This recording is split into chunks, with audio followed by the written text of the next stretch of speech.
going on, y'all? It's your main man Mo, and to my right we have Lady Simone, and we are the With All Due Respect podcast. And as we have been going through this climate, this condition that we have in our country, we decided to do a series entitled "The Protesters, the Believers, and the Concerns." And we have spoken to other movers and shakers here in the upstate, and this conversation right here will be no different. Right now, honestly, this is probably going to be a interesting introduction. We have New York raised, Spartanburg's own. I'm sorry, New York born, Spartanburg raised uh, artist. You can see his work from Miami to New York to Los Angeles, from the Grammys, even as right here in the upstate in Cleveland Park, Haywood Mall. He even has taken part in the Black Lives Matter mural in Charlotte, and even so participated in the Black Lives Matter mural in Spartanburg tomorrow, June 20th, from 9 to 7. We have Frankie Zombie. How you doing today, good brother? Oh man, how you doing? How you doing? I wish I could wake up to an introduction like that every day. I mean, how y'all doing today? Man, I'm doing great, man. Thank you for asking. It's very, very well deserved, man. As I go through your social media, you have been doing a lot for a long time, and I've been watching. And we've actually spoken via Instagram before, and Yes, sir. I'm definitely looking forward to working with you in the very near future, hopefully. But also let me say happy Juneteenth as well. Yes, sir. Yes, sir. First and most, yes, sir.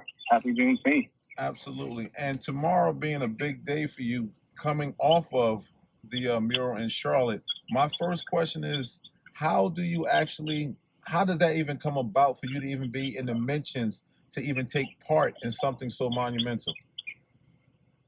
Well, over the last couple of years, although I reside in Spartanburg at the moment, I started to connect with some amazing Charlotte artists that had been, in the game for about 10 years plus. And they just started slowly reaching out to me, asking me if I want to, come to art shows out there and art contests. And I just started to build relationships with them. And one of my great art buddies that lives out there, Wesley, he was a part of the entire main organization in Charlotte that put together the BLM mural out there. So he called me maybe about 30 hours before we had to be there. He called me and said, "Hey, bro, listen, I need you on a project. Are you down to make history? I need an answer in 15 minutes. I said, "Man, let's do it, of course." I didn't care about the money. I didn't care about any logistics. I said, "I'm down. Let's do it." He said, "All right, great. I need all your info in 15 minutes. I need your sketch in 2 hours. Talk to you later." Wow. That was on the spot. Yeah, it happened pretty quick. So, I did my thing. I sent them the sketch. They gave me a call 10 minutes after I sent my sketch out. They said, "Look, we love it. Come on out tomorrow, 9 a.m." And from there, man, it was history. But to wrap back around to your question again, it was pretty much the art community out there in Spartanburg that I've been keeping a rapport with over the last years or so that invited me. So my question would be is also, how many artists took place with the Charlotte mural? Because I saw you posted on social media everyone that will be taking place in the Spartanburg mural. And I know I'm familiar with a few of those individuals. Right. So it was about, I believe, 16 main artists, one artist per letter. Okay. And what they did was they also allowed volunteers. They also allowed other artists in the city to come out and just still fellowship and help out as well. I think that was a pretty great thing. No one out there had an ego. It was like just a big day of just selfless love and awareness. I had one guy just walk up to me on the street, say, "Man, look, brother to brother, man, I love what you're doing out here. I'm not a part of the team to volunteer. I just want to ask you, man to man, if I can help you all day." And he rocked out with me for about 8 hours straight. Wow. How does that work when you have a group of 16 creative people to come together. And I understand it's for the grander scheme of things, but when you still deal with a room of creative people, you have to bump heads from a creative standpoint. And at some point, granted, you said there was no egos, there has to be an ego rooted somewhere in there. Surprisingly, not even really surprisingly, but to be honest with you, no, sir. Because the thing is, you got to think about when we were all asked to be a part of the project, we all knew at hand what the project was about, you know?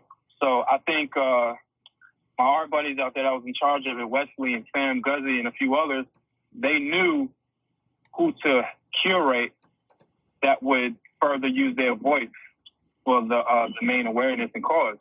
Okay. So each individual artist had their own space. We all had about 20 to 25 feet of space to just rock out and just focus on our one letter. No one had to tell you what you could or could not do. It was completely up to you. They weren't really worried about us matching colors with each other. Literally just, hey, look, this is about Black Lives Matter.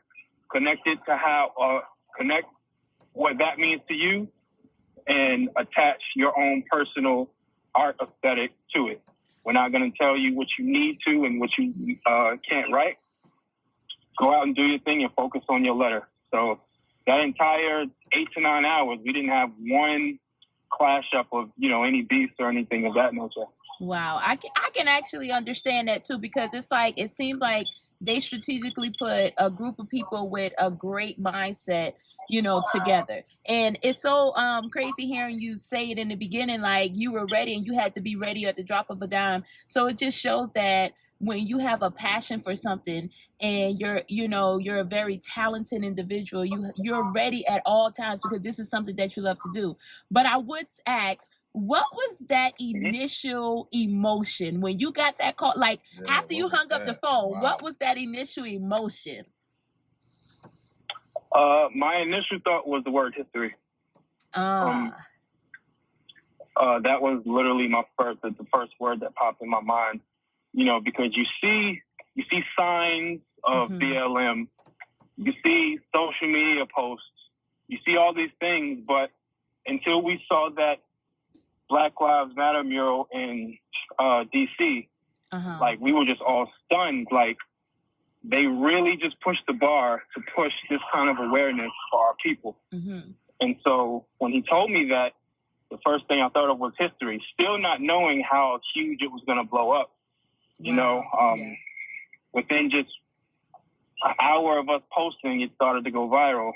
You know, to this day, we're still a little lost for words to fully describe the moment. But I'd say my first thought was just making history, you know, for my people. Yeah. So what is it like preparing yourself for tomorrow, for the event in Spartanburg tomorrow? How is that feeling? And I mean, this is your hometown. This is, you know, this is something, you know, alongside history. This is like, you know, a place where I actually was raised at. So it's almost just like it means it has a little more significance in it just off of that alone. So how does that feel? Most definitely.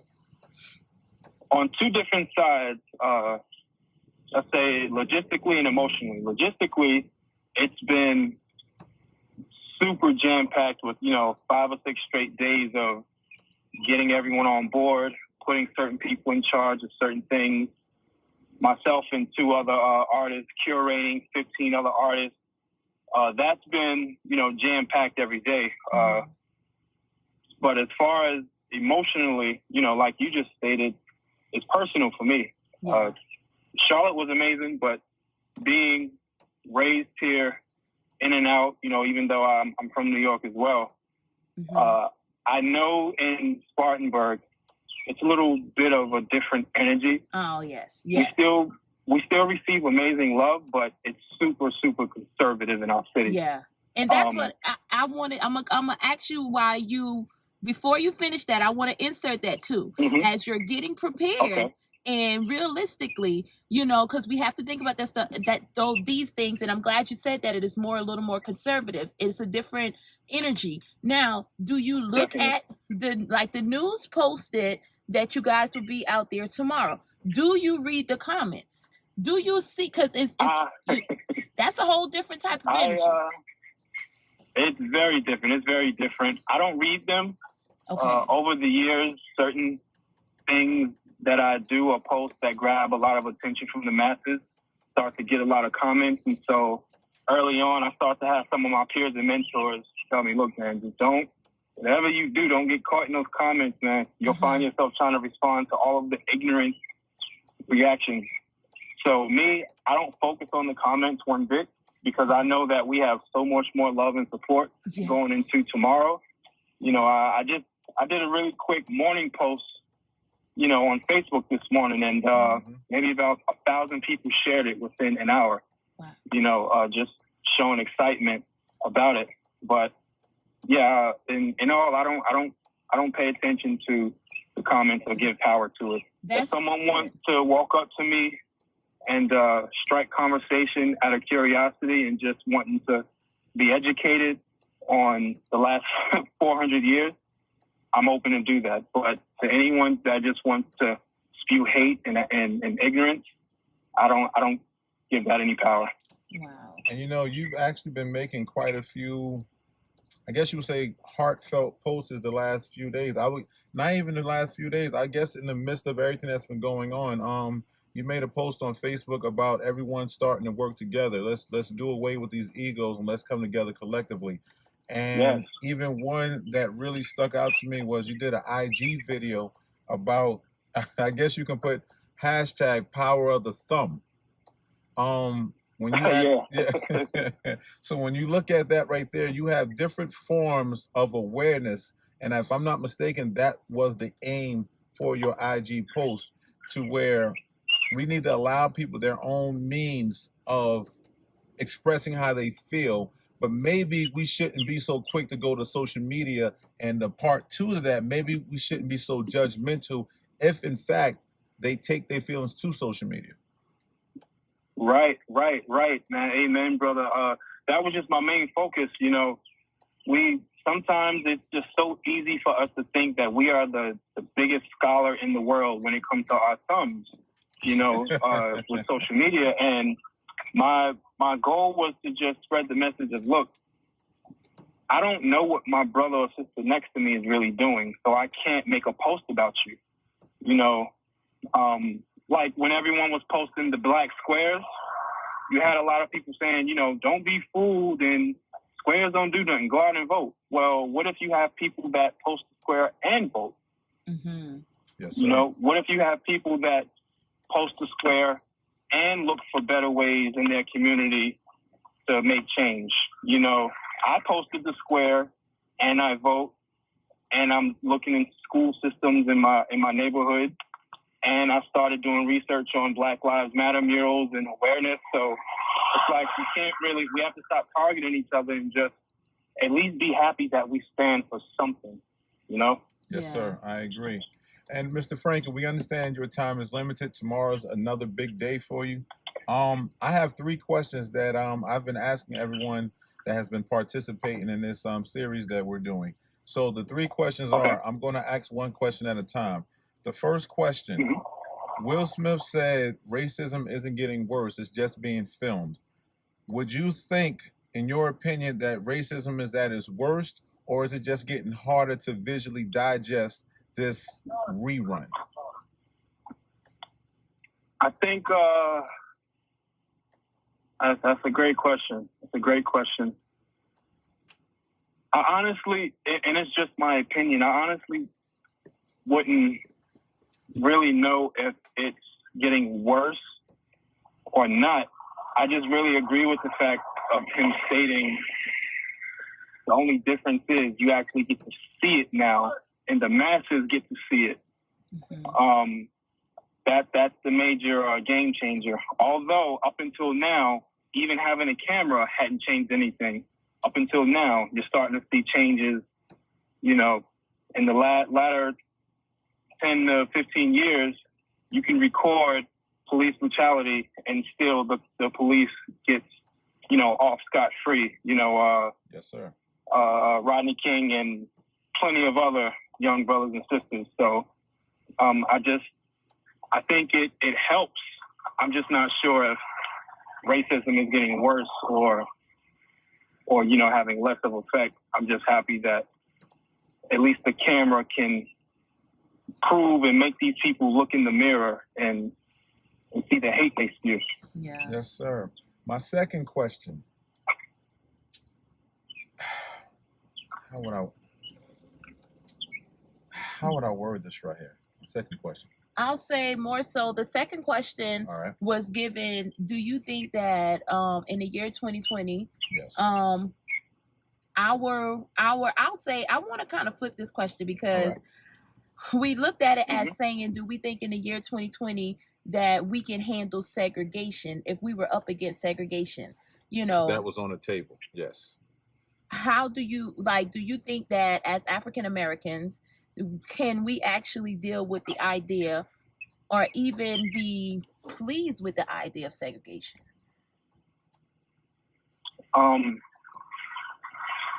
What I will say is I think that would be a step backwards.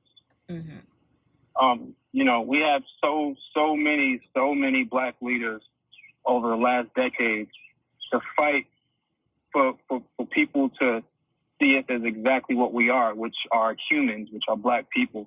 The only difference is the color of my skin. I don't know. That would be a tricky one. Of course, you'd have some people that feel like they could adapt. You have some that wouldn't be able to. But I don't think that's something that we should lean toward, because then you have to think about our children, the youth. Exactly. At some point, we're going to be gone. Yes. With the children, do we really want the children to grow up in the energy of a segregated 50s and world? 60s or sir. Like, do we really want to take that step backwards? Because all we're doing at that point is just repeating a sad history. Yeah, and I agree. It's so interesting. And I'm gonna just insert this before he asks the third question. Is that the more and more that question is being asked, it's the more and more see the different answers. But I would say that I always felt like I don't feel like not only that are we ready for that, or even if it's needed, I feel like we have to take a look at this generation, even from our kids and their kids. When you look at it, this new generation, they are not allowing a whole lot of this stuff.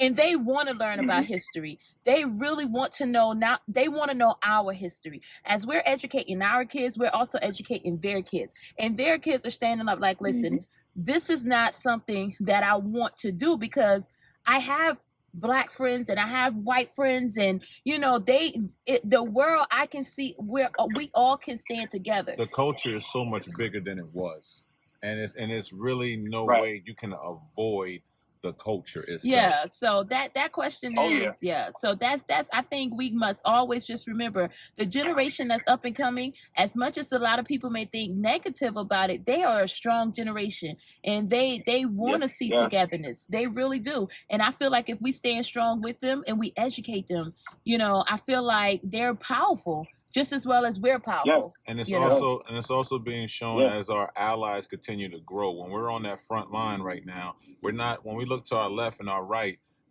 we're looking at people that don't look like us, that are just as frustrated, not because they experience what we experience, but just the fact from a humane standpoint, they're frustrated. This shit ain't right. And just like what Greenville said, when they protested in Greenville, they said, "We need you," and they screamed out, "We got you."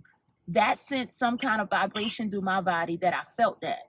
And I feel like I would say too, when you said that you don't read the comments and looking at that, people don't understand that those comments gives off a certain type of energy. Because I read the comments and I felt like, oh no, how can you not only just anything that they post that's negative, I feel that it's like it really hurts. It's like I want to cry. So I would definitely take your advice in the future, and from now on, I'm not reading comments or any news posts or any, just anything that I know has a possibility of being negative, because those comments do translate into certain energies as you're reading it.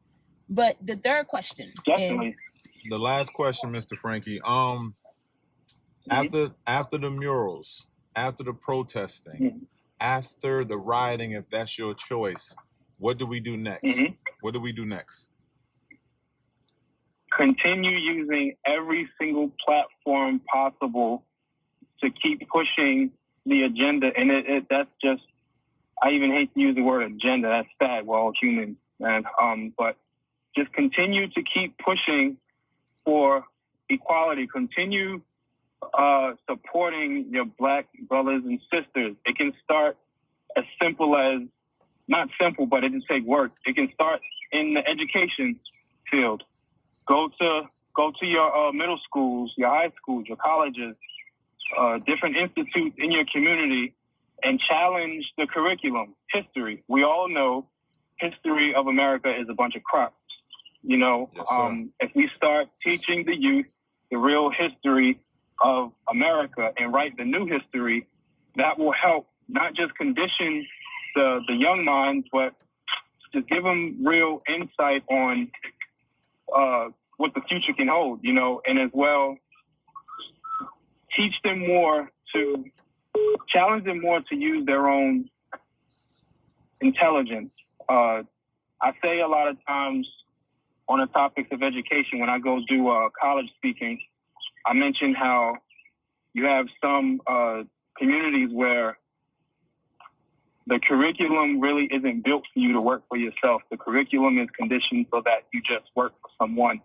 They don't teach you things like writing checkbooks and yes, sir. Investing or bank talk, just things that get, you know, credit. They don't talk about these things. They just teach you how to go into debt and go into debt with college. You know, nothing against college. I started, but dropped out. It just wasn't for me. Yes, But sir. you know, just starting there, supporting your Black communities, recycling the Black dollar, because as we all, of course, know, it leaves our communities in less than a day. It does not circulate. If I'm not 1 mistaken, ounce. it's 6 hours. If I'm not mistaken, in our community. Yes, sir. We can't even circulate more than 24 hours. We're just so quick to get it back out to, you know, white people, Asians, Hispanics. You know, continue just spreading that awareness of Black unity and Black love. It can be as simple as walking by your brother and sister and showing love. How many times have you gone to a supermarket and you walk by a white person, you feel totally fine, but you walk past your brother in a tight aisle, for some reason you tense up. For some reason you feel like you have to put a guard up or mean bug your brother or your sister. Like, Man. why are we conditioned to feel that way? Frankie, Yeah. I'm speaking from experience. I apologize for cutting you off, but you definitely touched the nerve on that one. I stand 6'5", 6'6", 250 plus. Mm-hmm. I've actually started new jobs, and when I walk around the corner, I guess they underestimated. It's almost like that rear view mirror. Objects in the mirror are closer than they appear type thing. And so when I walked up on one of the first comments the gentleman said to me that looked just like me was, "Damn, you a big dude. I probably had to shoot you." And I looked at him. I was like, "Why was that your first idea versus, yo, what's going on? Peace. What's good, brother?" Exactly, man. Exactly. And it hurts because it's as crazy as it is. Like, I'm only half your size in height, and I've had people say that to me. It's like, why does that really have to be your first reaction? You know, let's hold the door for each other. Thank you, King. I appreciate you. Or thank you, Queen. You know, things of that nature. And, you know, with our Black sisters, show more love and let's get out of this. I don't mess with girls like that. I don't get along. Like, no, let's kill that agenda. We can start with simple things like that and grow from there. Yes, sir. Yes, sir. Well, Mr. Frankie, man, we definitely appreciate your time. We definitely do. I would like for you, please be safe as you continue to go out there and do murals. I'm pretty sure tomorrow will not be the last mural. Y'all actually started a domino effect. It hit DC, and now they're trying to sue DC. You know, and like when you said history, you are a part of that. Yeah, like, I mean, awesome. it may not hit you right now. It may hit you when things die down, but this is very, very, very monumental for yourself. Yes, sir. You know what I'm saying? So I'd like to say thank you and for congratulations yes, to that as too. well. Yes. Thank you for your contributions. Hey. Congratulations. We definitely appreciate your time. Please be safe while you out there, man. And yes, sir. Yes, sir. I really appreciate you both for your time and insight and for a chance to just sit down and talk about some real things. I really appreciate y'all's time. we're just gonna, focus on love tomorrow and rock out. That's right. All That's right. all. It's already putting it in the universe. That's all Absolutely. it is. We're gonna go ahead and manifest that, and we're looking to come through there and show some love as well. I'm pretty sure it's gonna be crazy tomorrow, but we're looking to come through there. Oh, sweet. Yeah, come on through. Definitely holler at me if you see me. I'm gonna be working on the letter E in the word lives. Speaking of which, So, what letter did you have in Charlotte? I had the first T in matter. Okay. I'm definitely going to check that out. Well, Mr. Frankie, appreciate you, good brother. I appreciate you both. All right. My man.